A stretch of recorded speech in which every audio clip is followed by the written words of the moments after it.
Oke, saya lanjutkan ya. Untuk bagian yang ketiga, yaitu PHP dasar custom function. Ini adalah fungsi yang dibuat sendiri.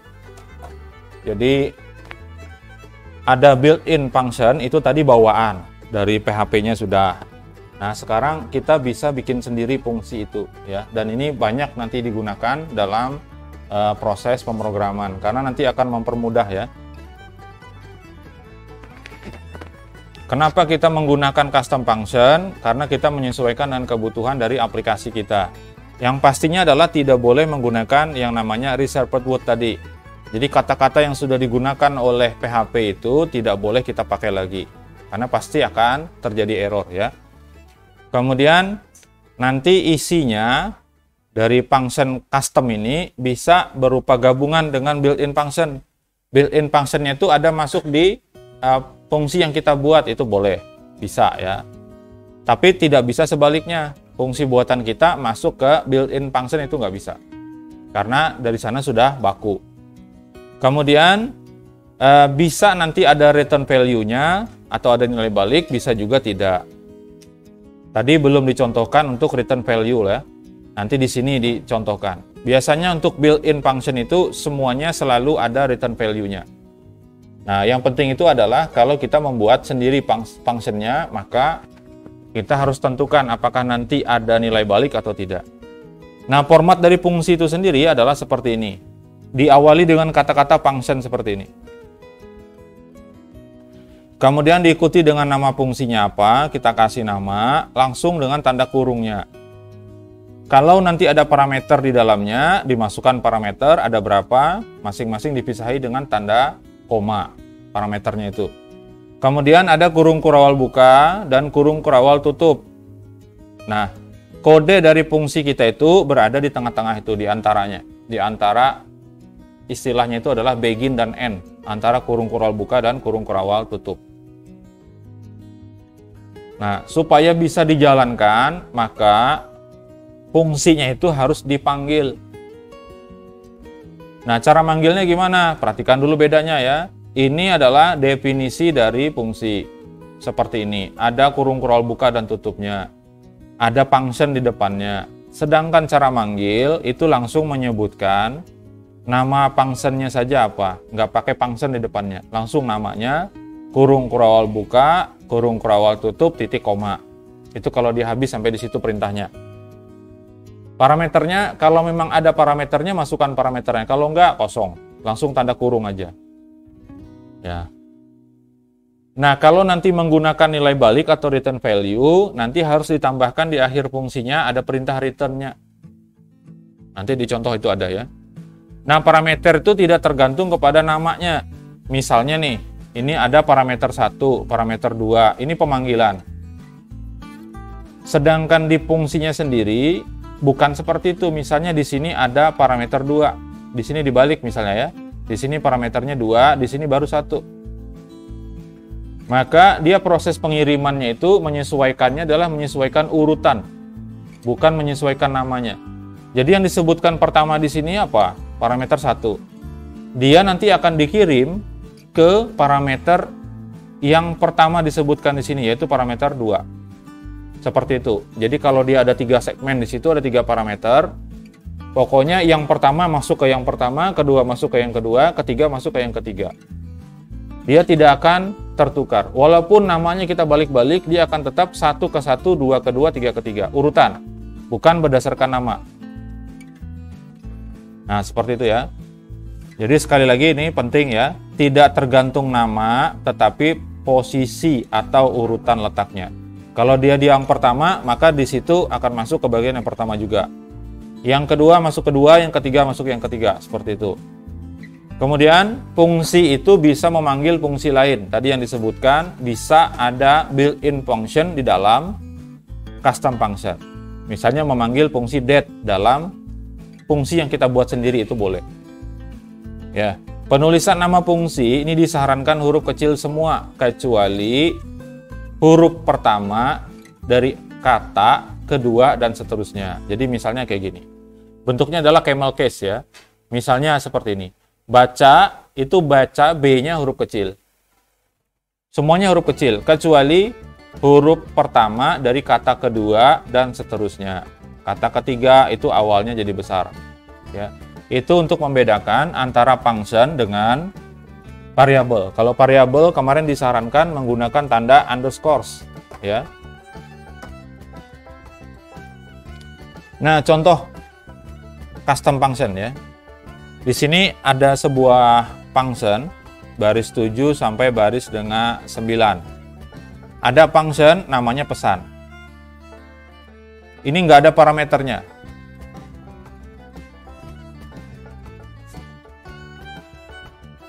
Ya, function pesan itu nggak ada parameternya. Jadi langsung saja function pesan kurung buka tutup, sudah selesai. Kemudian begin dan end diantaranya itu adalah isinya. Isi dari function pesan. Yang kedua, ada dua buah fungsi lagi di sini. Pertama ada function fungsi tambah pakai parameter. Ada par 1, ada par 2 gitu ya. Dalamnya tambah sama dengan par 1 ditambah par 2. Nah, ini pakai return value namanya. Return dikembalikan, nilai tambah itu ada berapa isinya, dikembalikan kemana? Dikembalikan ke nama fungsi. Kalau tidak ada returnnya di situ, nama fungsi itu nggak ada isinya. Jadi sama seperti di contoh yang di atas ini ya. Jadi kalau pesan seperti itu, nggak ada returnnya, berarti habis sampai di pesan itu aja. Nah, kalau seperti ini di baris function baris 15 sampai 18 dan 19 sampai 22, fungsi tambah dan fungsi kali ini ya. Ini di dalam namanya ini nanti ada isinya, ada angka. Lewat proses di sini. Setelah angka dikirimkan lewat sini, kesimpan di dalam sini, nilai tambah itu ada isinya, yang kali juga ada isinya. Isinya itu dikembalikan ke sini. Namanya return value. Sehingga bisa digunakan kembali. Sini ya. Ini hasil return value, namanya return value, nilai tambah itu isinya dari variabel tambah itu dikirim ke sini. Ke namanya. Jadi namanya itu sudah mengandung angka di situ. Nah, itu kalau pakai return ya. Kalau nggak ada returnnya nggak ada. Nggak bisa nanti kita jumlahkan, kita kalikan, nggak bisa. Sama dengan yang fungsi kali. Fungsi kali itu variabel kalinya itu dikirimkan juga kemana? Ke sini, ke fungsi kali. Sehingga di bawah itu bisa dibuktikan. Misalnya nih, ada angka 1, 4, angka 2, 6. Angka 3 sama dengan angka 2 dikurang angka 1. Ada 3 ya parameternya ini. Ini saya tuliskan ke kanan, dipisahkan dengan tanda titik koma. Itu boleh. Asal ada titik komanya. Nih seperti ini. Angka 1, kalau yang pas itu kan nulisnya kan kayak gini. Nah, kayak gini nulisnya. Tapi boleh dituliskan ke kanan. Asal ada tanda pemisahnya, yaitu tanda titik koma. Nah, seperti itu ya. Nah, selanjutnya di baris ke berapa ini? Baris ke-24 itu menampilkan angka 1 isi angka 1, angka 2 sampai dengan angka 3. Pertanyaannya, angka 1 isinya 4, angka 2 isinya 6, angka 3 isinya berapa?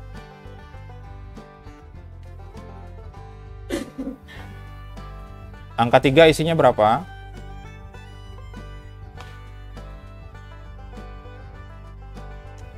Berapa? Sebutkan. 2. Dari mana 2? Angka 3 itu isinya berapa? Di sini ditampilkan nih ada eko angka 3. Karena apa? Nggak ada karena apa? Karena error. Angka 3 sama dengan, ini perintahnya, angka 3 sama dengan angka 2 dikurang angka 1. Berarti angka 3 isinya 2. Angka 2-nya 6, dikurangi angka 1, 4, jadi 2. Oke, kita hitung secara manual dulu. Baris 25. Ini hasil dari fungsi tambah. 3 parameternya dikirim. Ya, 3 parameter dikirim. Ini fungsi tambah. Ada A1 ceritanya A2, A3. Fungsi tambah, tapi dikirimkannya di sini angka 1 dan angka 2 saja. Berarti angka 1 itu akan masuk ke par 1. Nih, fungsi tambah. Baris 15. Nih ya, fungsi tambah akan masuk ke sini. Ke par 1. Angka 2 akan masuk ke par 2. Sesuai dengan urutan.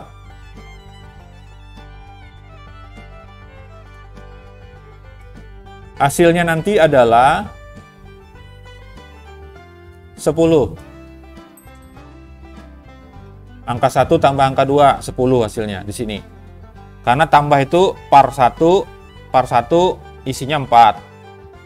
Par 2 isinya 6. Perhatikan ya, ini namanya beda. Di sini par 1, di sini panggilannya angka 1. Gak masalah beda di situ. Karena dia akan mengirim sesuai dengan urutannya. Urutan yang pertama dari fungsi tambah yang dipanggil ini adalah angka 1. Angka 1 itu akan dimasukkan ke dalam par 1. Seperti itu. Angka 2 akan dimasukkan ke dalam par 2. Sehingga yang kita proses di sini tuh bukan angka 1, angka 2, tapi isi dari par 1 dan par 2. Par 1 isinya berapa? 4. Par 2 isinya 6. Dijumlahkan hasilnya tersimpan di tambah sini berapa angkanya? 10. Kemudian ada return tambah. Di return angka 10. Angka 10 itu akan masuk ke sini. Jadi fungsi tambah itu berisi angka 10 nanti. Nah, itu yang dimaksud dengan return value.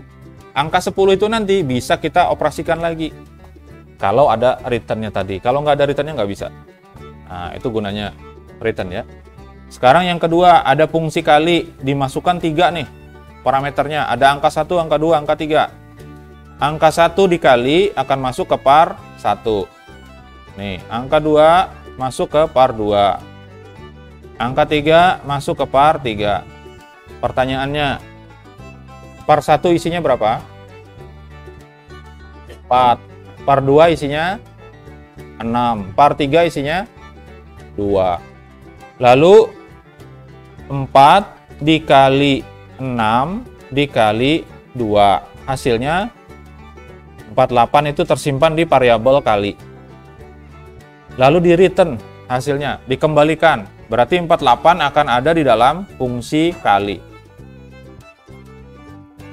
Sudah seperti itu. Itu di baris ke-26. Sekarang ada baris 27. Baris 27 ini menyimpan hasilnya. Jadi fungsi kali dikirimkan lagi nih. Ulang lagi ya. Fungsi kali dikirim ke sini. Ke par 1, ke par 2, ke par 3. Dibagi dengan fungsi tambah. Yang tambah adalah angka 1 dan angka 2. Angka 1 kirimkan ke sana. Pusing-pusing dah tuh lihat garis kayak gitu. Ke sini angka 2. Jadi ketemu di sini fungsi kali tadi kalau dikalikan 4 dikali 6 dikali 2 sama dengan 48. Ada angka 48 di sini. Karena tadi di return. Jadi 48 ada di sini. Kemudian di sini ada berapa angkanya? Fungsi tambah tuh angkanya ada berapa? Hasil returnnya 10. Lalu di sini ada tanda bagi. 48 dibagi 10. Hasilnya ditampilkan di sini variabel hasil.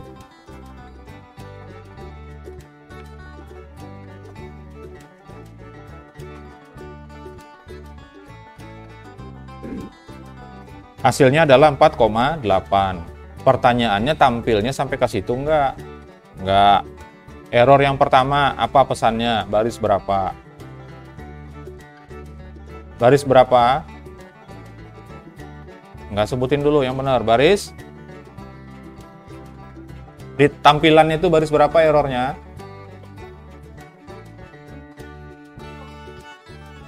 Titik komanya banyak. Yang mana?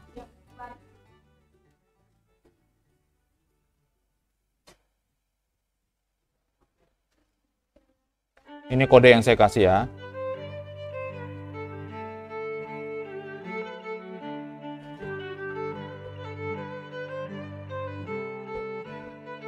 Pesan errornya dulu apa?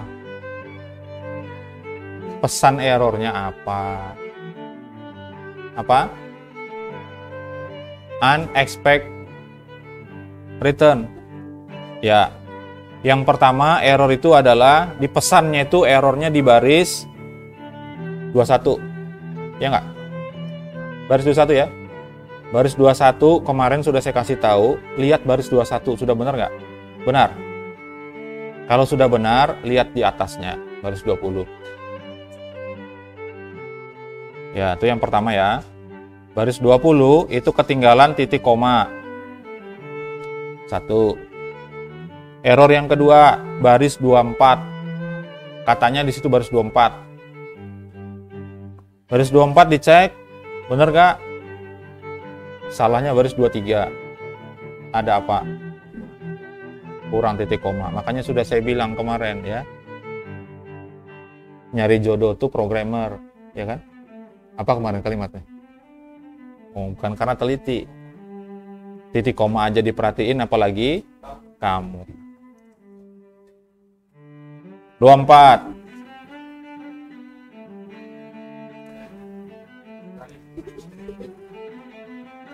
Oke, di sini 1 ya. Baris 23 kurang titik koma. Kemudian baris 26 itu dikatakan ada error. 11. Baris 26 ada error. Di mana errornya? Perhatikan namanya. Sifatnya case sensitif, saya bilang. Bilang nggak ada. Kalau ada apa? Saya kasih C.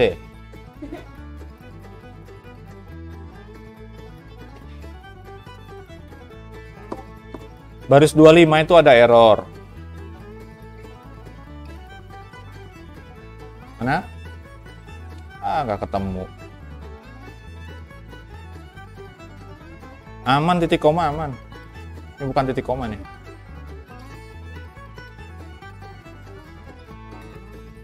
Pesan errornya dibaca apa?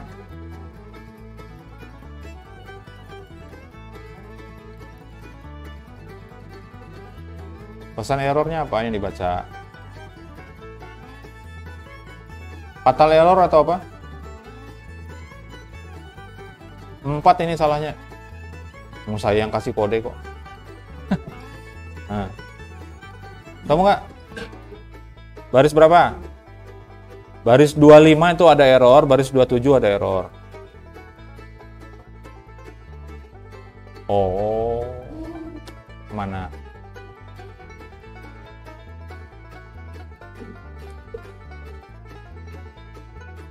Saya waktu nyusun skripsi itu setengah hari nyari 1 huruf aja.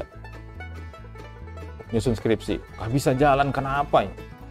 Sekalinya salah ketik, harusnya ngetik tanda dolar, keketiknya itu S besar.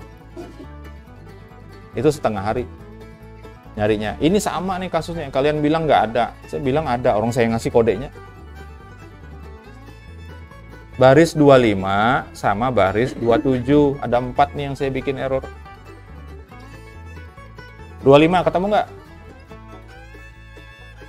Ya, nggak akan ketemu kalau yang dicari itu benar atau salahnya. Yang cara yang benar itu adalah lihat pesan errornya itu apa.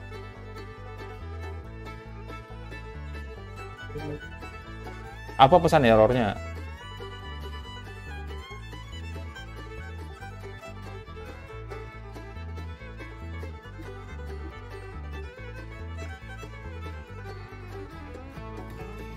Call to apa kayak gitu. Apa? Call to fungsi tambah. Baris berapa? 25. Memang 25 saya bilang.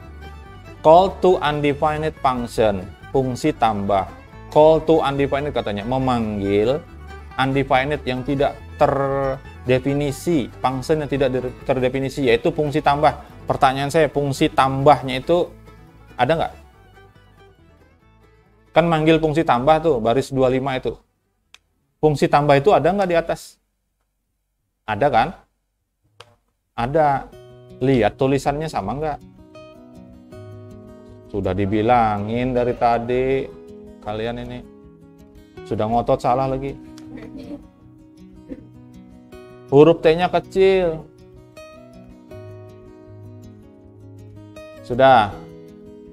Berhasil sampai ke situ ya. Sampai 26 tuh berhasil. 27 error lagi tuh. 27 sama. Call to undefined function. Fungsi underscore kali itu nggak ada. Yang ada apa? Yang ada fungsi kali dengan K huruf besar. Rubah dulu.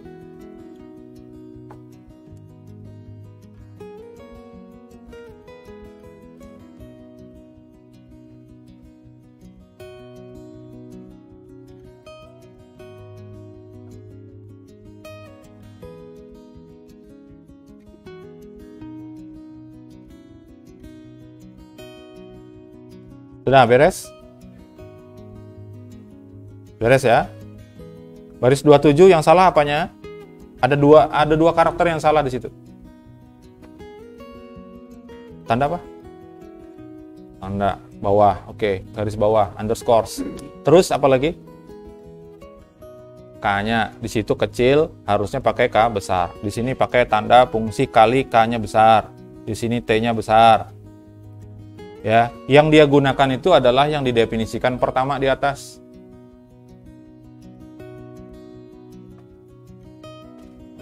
Sudah? Beres? Masih ada pesan error?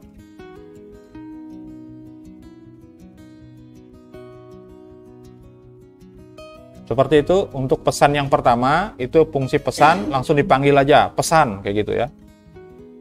Ini cara manggilnya. Ini ada fungsi di atas, cara manggil fungsinya, pesan, kurung buka, kurung tutup, titik koma. Itu cara manggil tanpa variabel. Kalau ada apa namanya variabel atau parameter di dalam, berarti dalam kurungnya itu ada isinya. Nah, saya nggak jelaskan di sini cara membuat ada variabel yang boleh diisi, boleh nggak. Itu nggak saya jelasin ya. Mudah-mudahan nanti aja kita ketemu di pembahasan yang lainnya.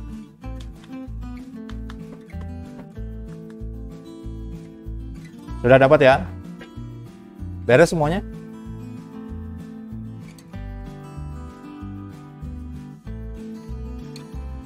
Oke, nggak ada pertanyaan?